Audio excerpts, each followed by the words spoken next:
மதிப்பிற்கும் உரிய தாய் தமிழ் உறவுகள் அனைவருக்கும் வணக்கம். கூட்டத்திலே பங்கேற்றிருக்கின்ற அனைத்து நிலை பொறுப்பாளர்கள் மற்றும் பாபநாசம் சட்டமன்ற தொகுதியை சேர்ந்த நாம் தமிழ் கட்சி உறவினர்களுக்கு எனது பாராட்டு பேரன்பு. அன்பு உறவுகளே, ஒரு முக்கியமான தலைப்பை கொடுத்து வச்சிருக்கிறாங்க. அனைத்து உயிர்களுக்குமான அரசியல். அரசியல் என்பது மனிதர்களுக்கு மட்டும்தான், அதுவும் வாக்களிக்கின்ற வாக்காளர்களுக்கு மட்டும்தான். குறிப்பா திமுக காரங்களுக்கு மட்டும்தான் அரசியல், மற்றவங்க அரசியலே பேசிடக்கூடாது. அண்ணா திமுக அவங்களுக்கு மட்டும்தான் அரசியல் அப்படிங்கிறப்ப நாம் தமிழர் கட்சி என்ன சொல்லுது? அரசியல் என்பது அனைத்து உயிர்களுக்குமானது. இதை நாங்க சொல்லல, தமிழர்கள் வரலாற்றில் தொன்று தொற்று அரசியல் என்பது அனைத்து உயிர்களுக்குமான அறமாதான் இங்க பார்க்கப்படுது. சங்க பாடல் ஒண்ணு உண்டு. தலைவன் தலைவியை பார்க்க போயிட்டு இருக்கிறான். போயிட்டு இருக்கிறப்ப ஒரு வனத்துல ஒரு காட்டுல போயிட்டு இருக்கிறப்ப அங்கே பூவுல மது உண்ணுகிற வண்டுகள், அதற்கு தொந்தரவா இருக்கக்கூடாது என்பதற்காக தன் தேரில் இருக்கக்கூடிய அந்த மணிகளை கட்டி அந்த வண்டுகளை, அதன் அமைதியை பாதுகாத்தவன் தமிழன் அப்படின்னு சங்க இலக்கியத்துல குறிப்பு இருக்கு, பாடல் இருக்கு. அதுபோன்று எல்லாத்தையும் நேசிச்சு வளர்ந்த இந்த இனத்திற்கு இந்த இனத்தை நேசிக்க யாரும் இல்லைங்கிறது தான் மிகப்பெரிய வரலாற்று சோகம். மிகப்பெரிய வரலாற்று பெருமைகள் கொண்ட தமிழர் என்கின்ற தேசிய இனம் வரலாற்றின் போக்குல ஒரு அடிமை தேசிய இனமா மாறி கிடக்கு. அதற்கு காரணம் கிட்டத்தட்ட 60 ஆண்டுகளுக்கு மேலாக இங்க திமுக அண்ணா திமுக என்கின்ற இருபெரும் திராவிட கட்சிகள் ஆண்டு முடிச்சிருக்கிறாங்க. ஐயா சொன்னாங்க, சாலியமங்கத்திலிருந்து பாபநாசம் போற வரைக்கும் கிட்டத்தட்ட 6 டாஸ்மார்க் இந்த ரோட்ல மட்டும், நேரா இந்த ரோட்ல மட்டும் 6 டாஸ்மார்க். இதுதான் திராவிட கட்சிகளின் சாதனை. இந்த சாதனைக்காக தான் நீங்க மீண்டும் மீண்டும் அவர்களுக்கு ஓட்டு போட்டுட்டு இருக்கீங்க. அப்ப இந்த நிலையிலிருந்து மீள துடிக்குது ஒரு தலைமுறை. இந்த வீணா போன மது மயக்கத்திலிருந்து, சாதி மத பெருமையிலிருந்து ஒரு தலைமுறை மீள துடிக்கிறது. ஒரு மானமுள்ள இனமாக தமிழர் தேசிய இனம் வாழ வேண்டும் என ஒரு இனம் துடிக்கிறது. அதனாலதான் இந்த நாம் தமிழர் கட்சி உருவாகி இருக்கு. அன்பு உறவுகளே, நீங்க கேள்விப்பட்டிருப்பீங்க, தூத்துக்குடி மாவட்டத்தில் தம்பி கவின்குமார் படுகொலை செய்யப்படுறார். அவர் ஒரு பொறியியல் பட்டதாரி, மாசம் 1.5 லட்சம் ரூபாய் சம்பாதிக்கிறான்.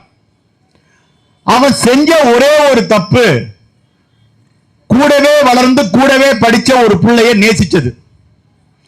அப்படி என்ன அவங்களுக்குள்ள பிரச்சனைன்னு பார்த்தா, அவன் ஒரு சாதி, அந்த புள்ள ஒரு சாதி. அதனால புள்ளையோட அண்ணன், அந்த பொம்பளை புள்ளையோட அண்ணன் தன்னோட சாதி உயர்ந்தது, ஒரு 1.5 லட்சம் சம்பளம் வாங்கி சாப்ட்வேர் இன்ஜினியரா இருந்து படிப்புல கோல்டு மெடலிஸ்ட் வாங்கின தம்பிய பேச்சுவார்த்தை நடத்துறன்னு கூப்பிட்டு கொலை செஞ்சு போடுறான். அவங்க அப்பா சொல்றாரு, கண்ணுல மிளகாத்தூளை தூவி கழுத்தை வெட்டுனா அப்படிங்கிறாரு. அந்த புள்ளைய பெற்ற அந்த வெட்டினவன் இருக்கான் பாருங்க, அந்த பொண்ணோட அண்ணன், அந்த பொண்ணு 2 பேரையும் பெற்ற அப்பா அம்மா 2 பேரும் காவல்துறையில இருக்கிறாங்க, உதவி ஆய்வாளர்களாக பணிபுரிகிறாங்க. கிட்டத்தட்ட 4 நாளா போராட்டம் நடத்தி இன்னைக்குதான் கவினோட உடம்ப அவங்க சொந்தக்காரங்க வாங்கியிருக்கிறாங்க. அண்ணன் சீமான் போனதற்கு பிறகு அந்த தாய் அழுத கதறல் இருக்கு பாருங்க, அது காண சகிக்கல. இதுவரைக்கும் தமிழ்நாட்டின் முதலமைச்சராக இருக்கக்கூடிய ஐயா முத்துவேல் கருணாநிதி ஸ்டாலின் இதை பத்தி எதுவும் பேசல.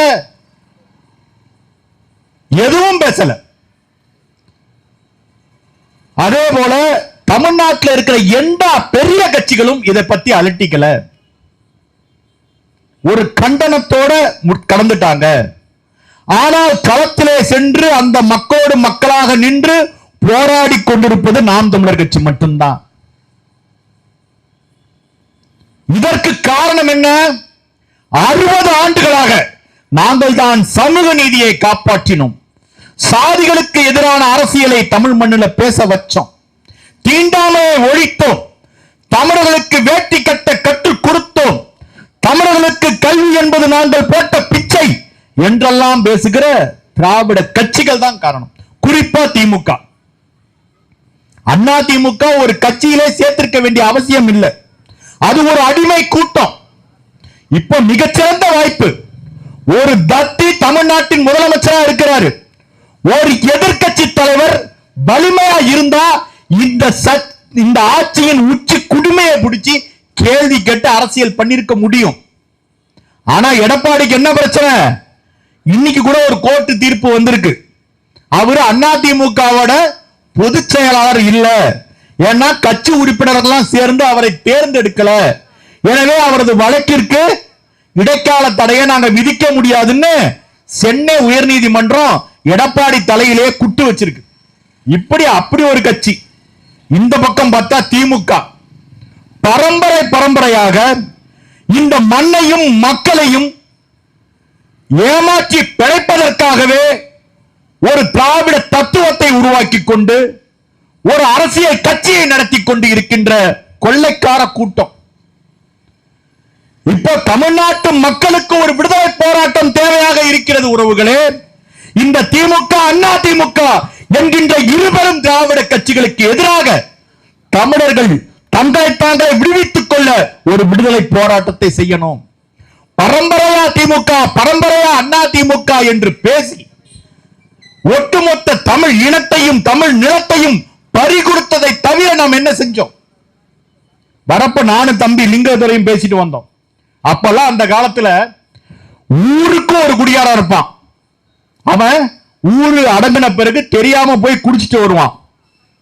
அதற்கப்புறம் திமுக பதவியேற்ற பிறகு தெருவுக்கு ஒரு குடிகாரன் ஆக ஆரம்பிச்சான்.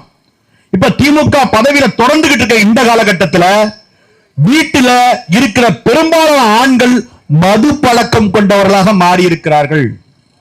இங்க குடிகாரம் இல்ல, குடி நோயாளியா மாறிட்டான் ஒரு சமூகம். இந்த குடி நோயாளிகளை வைத்துக் கொண்டு இவர்கள் தருகிற காசை வைத்துக் கொண்டு ஒரு அரசாங்கம் நடக்குது.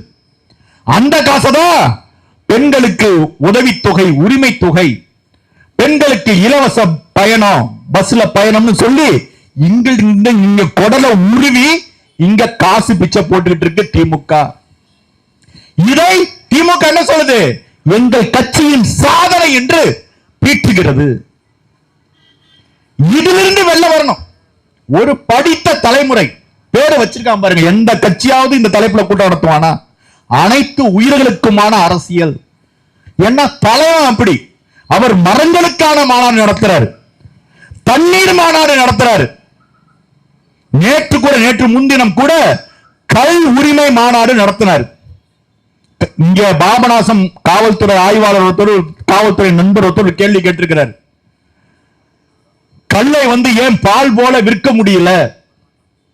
ஏன், எப்படி நீங்கள் கல் உரிமையை பாதுகாக்க போறீங்க? எப்படி கல்லை ஒரு அரசாங்கம் எப்படி விற்பனை செய்ய போகிறது என்று ஒரு கேள்வியை எங்களது உறவுட்ட கேட்டிருக்கிறார். கல்லுங்கிறது பால் போல பாதுகாக்கக்கூடிய விஷயம் அல்ல. முதல்ல கல் இறங்கி அடுத்த 3 மணி நேரத்தில் கல்லை பயன்படுத்திடணும். அதனாலதான் அதோட புளியத்துவம் கெடாம இருக்கும். நீங்க கல்லை நீண்ட நேரம் வச்சிருக்க முடியாது. கல்லோட சிறப்பம்சமே அதுதான். அதனால்தான் அது உடலுக்கு எந்தவித கேட்டையும் கொடுக்கிறது இல்ல. பழங்காலத்துல நாங்கெல்லாம் சின்ன பிள்ளையா இருக்கிறப்போ எங்க பெரியப்பா சித்தப்பாலாம் தோப்பு களைச்சிட்டு போய் எங்களுக்கு கல்லு கொடுப்பாங்க. கல் என்பது ஒரு மது பொருள் அல்ல, போதை பொருள் அல்ல. கல் என்பது ஒரு உணவு பொருள். அதுவும் ஒரு எடுத்த 2 மணி நேரத்துக்குள்ள பயன்படுத்தக்கூடிய ஒரு உணவுப் பொருள். அப்ப ஒரு அரசாங்கமே கல் இறக்கி விற்பனை செய்யும் போது எந்த நேரத்தில் இந்த கல் இறக்கப்பட்டது, எப்போது இந்த கல் விற்பனை செய்யப்படுகிறது என்பதை கண்காணிக்க அரசு ஊழியர்கள் நியமிக்கப்படுவாங்க. இப்ப டாஸ்மாக் கடை இருக்கு. இந்த அங்க விற்கிற சாராயம் எதை வச்சு தயாரிக்கிறான்னு யாருக்காவது தெரியுமா? விஸ்கி, பிராந்தி, ரம்மு, ஜின்னு பல்வேறு பேர்ல வச்சிருக்கிறான். ஆனால் இந்த சாராயம் எதை வைத்து தயாரிக்கப்படுகிறது? எந்த அமிலத்தை வைத்து தயாரிக்கப்படுகிறது? ஏன் சாராயம் குடிச்சவன்லாம் ஒரு 3 வருஷத்துல ஈரல் செத்து போறான்? ஏன் செத்து போறான்? அவனுக்கு பேர் சொல்ல முடியாத அளவிற்கு ஏன் நோய்கள் வருகின்றன? அப்ப இந்த சாராயத்தை எந்த ஆலையிலிருந்து இந்த அரசாங்கம் கொள்முதல் பண்ணுது? ஏன் தரமான சாராயத்தை ஒரு அரசால் விற்க முடியலன்னா, சாராயத்தை விற்பனை செய்பவன் தான் இந்த தமிழ்நாட்டு அரசன் நடத்திக்கிட்டு இருக்கிறான். உற்பத்தி செய்யறவன் ஆலை முதலாளி தான் தமிழ்நாட்டின் அரசின் அரசியல் தலைவரா இருக்கிறான். அப்ப என்ன இருக்கு? திமுக, அண்ணா திமுக இந்த 2 கட்சிகளும் சாராய ஆலைகளை வைத்துக் கொண்டு தமிழர்களை குடி நோயாளிகளாக மாற்றிக்கொண்டு அதன் மூலமாக வருகின்ற கோடான கோடி ரூபாயை கொள்ளையடிக்கின்ற கொள்ளைக்கார கூட்டமாக இருக்கிறது. எடப்பாடி வந்தார் ஊருக்கு கூட, நீங்க பார்த்திருப்பீங்க. ஒவ்வொரு அந்த கூட்டத்தில் கூட்டப்பட்ட ஒவ்வொருவருக்கும் 200 ரூபாய் காசு. ஆண்களுக்கு டாஸ்மாக் சரக்கு எங்க ஊர்ல கும்பகோணத்துல. இங்க என்னன்னு எனக்கு தெரியாது. இங்கே அதேதானா? இங்கே அதேதான். அப்போ ஒரு சாதாரணமாக மக்களை பார்க்க வருகிற எதிர்க்கட்சி தலைவர் வரும்போது 200 ரூபாய் காசு கொடுக்க முடியுது, சாராயம் கொடுக்க முடியுது, மக்களை திரட்ட முடியுது, கோடான கோடி ரூபாய் செலவு செய்ய முடிகிறது. ஏன் செலவு செய்யறான்? ஒவ்வொரு ஊர்ல இருக்கிற அண்ணா திமுக காரங்க ஏன் செலவு செய்யறாங்க? வருகின்ற தேர்தலில் போட்டியிடுகின்ற வாய்ப்பு கிடைச்சிச்சுன்னா மீண்டும் வட்டியும் முதலுமாக மக்களின் குடலை அறுத்து சம்பாதித்து விட முடியும் என்கின்ற நம்பிக்கை. இந்த காவிரி நதிக்கரை ஓரம் இந்த முழுக்க மண்ணு இருக்காங்க. மண்ணு, ஒரு பிடி மண்ணை காட்டிருங்க பாப்போம்.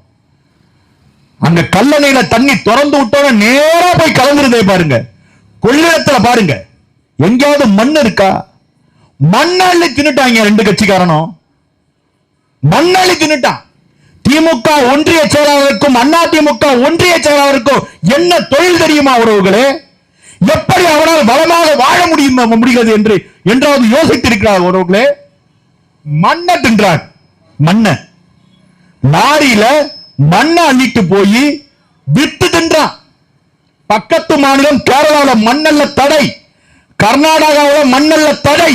ஆனால் தமிழ்நாட்டில் மட்டும் திமுக, அண்ணா திமுக என்கின்ற இருவரும் அரசியல் கொள்ளைக்காரர்களுக்காக மண் அல்ல தடை கிடையாது. எந்த கட்சி வந்தாலும் சரிதான், மண் அள்ளுறத நிறுத்த முடியல. அப்போ முப்பாக விளைகிற இந்த சோழ மண்ணு என்னவா இருக்கும்? ஏன்னா மண்ணே இல்லை. விவசாயத்தை விட்டு விவசாயிகள் வெளியேறி விட்டார்கள் உறவுகளே. காவிரி நதிநீர் சிக்கலை தொடர்ச்சியாக வைத்துக் கொள்வதன் நோக்கமே இங்க திமுக, அண்ணா திமுக 2 கட்சியை சேர்ந்தவனும் மண் அல்லணுங்கிறதுக்காக தான். இல்லாட்டி ஒரு அரசாங்கம் நினைச்சிருந்தா பேச்சுவார்த்தை நடத்தி ஒழுங்கா வழக்கு போட்டு காவிரி நதிநீர் உரிமையில தமிழர்களுக்கான உரிமையை நிலைநாட்டிருக்க முடியுமா? முடியாதா? செய்ய மாட்டான். ஏன்னா காவிரியில ஒழுங்கா தண்ணி வந்தா இங்க தமிழ்நாட்டை சேர்ந்த விவசாயிகள் விவசாயத்தை விட்டு வெளியே வரமாட்டான். அப்போ வெளியே வர்றன்னா இங்க விவசாயம் என்பது தற்சார்பு உடைய தொழிலாக இருக்கும். இங்கே தமிழர்கள் எல்லா வளமும் நலமும் பெற்று வாழுவான். எனவே விவசாயத்தை விட்டு இவன் வெளியேற்றணும்னா காவிரியில தண்ணி வரக்கூடாது. இப்ப வர தண்ணியை பார்த்து மயங்கிறாதீங்க. இப்போ நம்ம என்ன பண்ணிருக்கான்? நம்ம வெள்ளத்தோட வடிகாலா பயன்படுத்திட்டு இருக்கான் கன்னடத்துக்காரன். அங்க மழை பெஞ்சு வெள்ளம், அதோட வடிகாலா தமிழ்நாடு பயன்படுத்தப்படுகிறது. இதற்கு ஒரு முடிவை தமிழ்நாடு அரசாங்கத்தால் கண்டுபிடிக்க முடியல, கண்டுபிடிக்க விரும்பல. எல்லாத்திற்கும் அடிப்படையில் பார்த்தா இந்த திமுக, அண்ணா திமுக என்கின்ற இருபெரும் கட்சிகளை ஒழிச்சாதான் தமிழர்களின் வாழ்வுல மலர்ச்சி. எனவே ஒரு படித்த பிள்ளைகள், பண்பான பிள்ளைகள் இந்த சமூகத்தை மாற்றிவிட வேண்டும் என்று துடிக்கின்ற ஒரு இளம் தலைமுறை கிளம்பி வரும். எங்க ஐயா புலவர் கிருஷ்ணகுமார் உட்கார்ந்து இருக்கிறாரு. இந்த பகுதியில் இருக்கின்ற மிகப்பெரிய தமிழறிஞர் தமிழ் சேரனாரோட மகன். அவர் தன் குடும்பத்தின் பெருமையை அங்க வீட்டுல வச்சிட்டு ரோட்டுக்கு வந்து நிக்கிறாரு. அவர் உணர்ந்திருக்கிறாரு, எதிர்கால தலைமுறை இந்த மண்ணில் வாழ முடியாத நிலைமை ஏற்பட்டு விட்டது. எனவே என் குடும்பம் வசதியாக நலமுடன் வாழ்ந்தால் மட்டும் போதாது, என் எதிர்கால தலைமுறை வாழணும்னா நான் வீதியில நின்று கத்தணுங்கிறதுக்காக தான் அவர் வந்து கத்திட்டு இருக்கிறார். இங்க இருக்கிற என் தம்பிகளும் என் தங்கைகளும் எதுக்காக வந்து கத்துறான்? நாங்க பேசுறது வெறும் வாக்கரசியல் இல்ல, ஒரு மாற்றத்திற்கான அரசியலை வைத்து நாங்க பேசிட்டு இருக்கிறோம். இனிமேலாவது வருகின்ற 2026 தேர்தல்ல இந்த பாபநாசம் சட்டமன்ற தொகுதியில ஒரு படித்த இளைஞனோ ஒரு இளம் பெண்ணோ அல்லது ஒரு பெருமைக்குரிய தமிழரோ உங்களது வேட்பாளரா நிப்பாங்க. பாருங்க, அண்ணன் சீமான் சிந்தித்து ஒரு வேட்பாளரை இழுத்துவார். மீண்டும் மீண்டும் திமுக காரனுக்கும் அண்ணா திமுக காரனுக்கும் நீ ஓட்டு போட்ட உன் கையில குஷ்டம் வந்துடும், சாபம் தான் விட வேண்டியிருக்கு. மீண்டும் மீண்டும் எதுக்குடா ஓட்டு போடுறீங்க? என்னத்துக்குடா அப்படி இருக்கு அந்த ரெண்டு கட்சியிலையும்? ரெட்டலையிலும் உதயசூரிலும் என்னடா இருக்கு? அவன் கொள்ளடிக்கான அவனுக்கு தெரியும்டா, அவன் கருத்தருக்கான அவனுக்கு தெரியும்.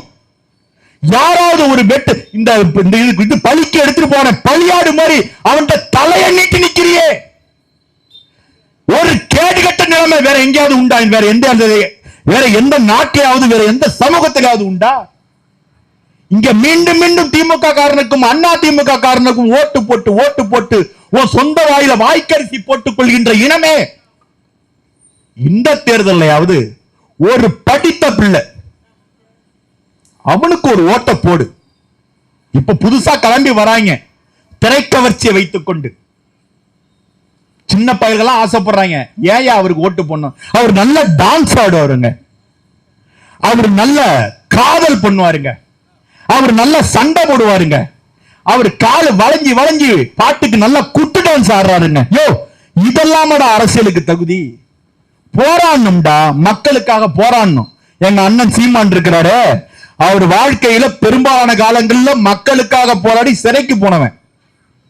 அப்படி இருக்கிற ஒரு தலைவன் தான். கவின் வீட்டுல ஒரு மரணம், நேரடியா அங்க போறாரு. இப்ப அடுத்த 2 நாள்ல மாடுகளை அழைச்சிக்கிட்டு மலையில மேய்க்க போறாரு. முந்தானேத்தி கல் உரிமையை பாதுகாக்க மாநாடு நடத்துறாரு. அடுத்த வாரத்தில் மரங்களுக்கான மாநாடு, பிறகு தண்ணீருக்கான மாநாடு. பொழுதனைக்கும் மக்கள் கூட இருக்காங்க ஒரு தலைவன். அப்படி இருக்குண்டா தலைவன். வீட்டை படுத்து தூங்கி விட்டு என்ன நடக்குதுன்னே தெரியாம, வரலாறு தெரியாம, கூடுகிற கூட்டத்தை பார்த்துக்கிட்டு விசடிச்சா குஞ்சுகளை வச்சுக்கிட்டு அரசியலை கைப்பற்றி விடலாம் என்று நினைப்பது எவ்வளவு பெரிய ஆபத்து. இந்த ஆபத்திலிருந்து மீண்டு வரணும்னா ஓட்டு போடுறப்போ ஒரே ஒரு நொடி சிந்தியுங்கள் உறவுகளே. இந்த சாலியமங்கலம் கடத்தர்ல அன்னைக்கு ஒரு பிள்ளைங்க வந்து பேசினாங்க, சூழலியல் பத்தி பேசினா, மண்ணல்றத பத்தி பேசுறான். என் தம்பி விஞ்ஞானி செந்தில்நாதன் பேசுறான் பாருங்க, வகுப்பு எடுக்கிற மாதிரி பேசுறான். அவன் உண்மையிலே விஞ்ஞானி, நோபல் பரிசு பெற்ற விஞ்ஞானிக்குள்ள இடம்பெற்றவன். அவன் என்ன பண்றான்? தன் வேலையை வெளிநாட்டில் விட்டுட்டு சொந்த நாடு மாற வேண்டும் என்பதற்காக அவன் வந்து நாம் தமிழர் கட்சியில சேர்ந்து பாடுபட்டு இருக்கிறான். இப்படி ஒவ்வொருத்தவங்களுக்கும் இங்க உட்கார்ந்து இருக்க ஒவ்வொருத்தவங்க பின்னாடி ஒவ்வொரு கதை இருக்கு. தாங்கிக்க முடியாம வீதியில வந்து கத்துறோம். மீண்டும் மீண்டும் திமுகவுக்கும் அண்ணா திமுகவுக்கும் ஓட்டு போடாம, ஓட்டு போட்டான அழுத்தத்துக்கு முன்னாடி ஒரு நிமிடம் சிந்தித்து நமக்கு 3 வேளையும் சோறளிக்கிற அந்த விவசாயிக்கு நன்றி தெரிவிக்கும் விதமாய் விவசாய சின்னத்தில் ஒரு வாக்கு செலுத்தி நாட்டையும் நாட்டு மக்களையும் காப்பாற்றுங்க சாமியோன்னு கேட்டு தந்த வாய்ப்புக்கு நன்றி கூறி விடைபெற்று முடிக்கின்றேன். நன்றி, வணக்கம்.